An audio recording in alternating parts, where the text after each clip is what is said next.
Hi, I'm Felipa, and today is day 74 of my year-long reading plan to complete this Bible. So today we have the prophet Elijah being fed by ravens. He is living in Israel at this time. There's a drought. God protects him, brings him by a brook, tells him that the ravens will take care of him. The ravens bring him bread and flesh in the morning. He has water to drink from the brook, and he is protected that way. He's then sent to the widow of Zarephath. Basically says that she doesn't have food or drink. He tells her, you'll be fine. God will provide for you. Bring me the food that you have. Make me a cake. And so Elijah, the woman, and her son all eat, and God provides these meals for them over and over again. Elijah raises the widow's son from the dead.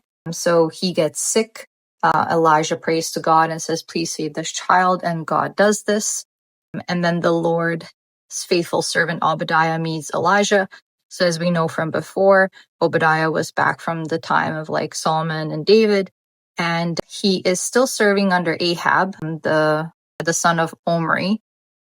And he is a bad ruler, but Obadiah is afraid of God, and he is obedient to God, and he essentially saved all of the prophets of Israel that Ahab wanted to kill. He hid them into a cave.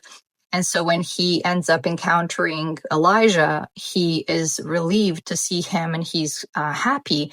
But at the same time, he says, I've been hiding all these prophets in a cave. If Ahab sees you, he's going to kill you. And Elijah tells him, go to Ahab and tell him to meet me. And Obadiah says, oh my gosh, if I'm under his rule, I serve him, and I've told him that all the prophets were dead. And now you're telling me to go to him and to tell him that you're alive. He's going to kill me for sure. And Elijah says, don't worry about it. Go talk to him. And so Ahab and Elijah meet. And Elijah says, take all these prophets of yours, these 450 prophets of yours that pray to this fake god Baal, and sacrifice a bullock on a piece of wood and pray for your Lord to set fire to this sacrifice.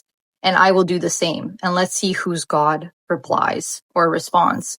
And so these essentially fake prophets praying to a fake God, to the one untrue God, they make a prayer and there's no fire. And then it says here in verse 28, it says, and they cried out loud and cut themselves after their manner with knives and lancets till the blood gushed upon them.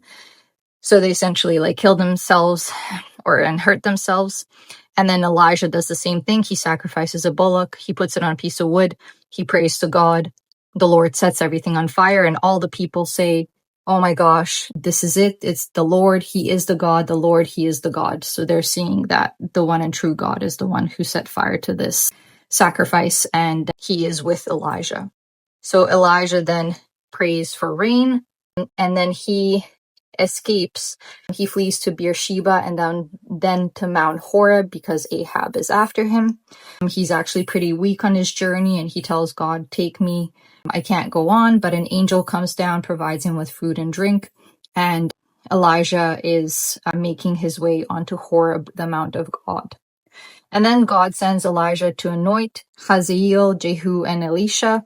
And this is where we see this part as well, where Elijah anoints these individuals as has been commanded by God. And it says right here, chapter 19, verse 15, and the Lord said unto him, go return on thy way to the wilderness of Damascus, and when thou comest, anoint Hazael to be king over Syria, and Jehu the son of Nimshi shalt thou anoint to be the king over Israel, and Elisha the son of Shaphat of Abel Meholah shalt thou anoint to be prophet in thy room. And he also says, yet I have left me 7,000 in Israel, all the knees which have not bowed unto Baal, and every mouth which hath not kissed him. So saying there's still people in Israel who have not believed in this fake god Baal. And this is where I end this section.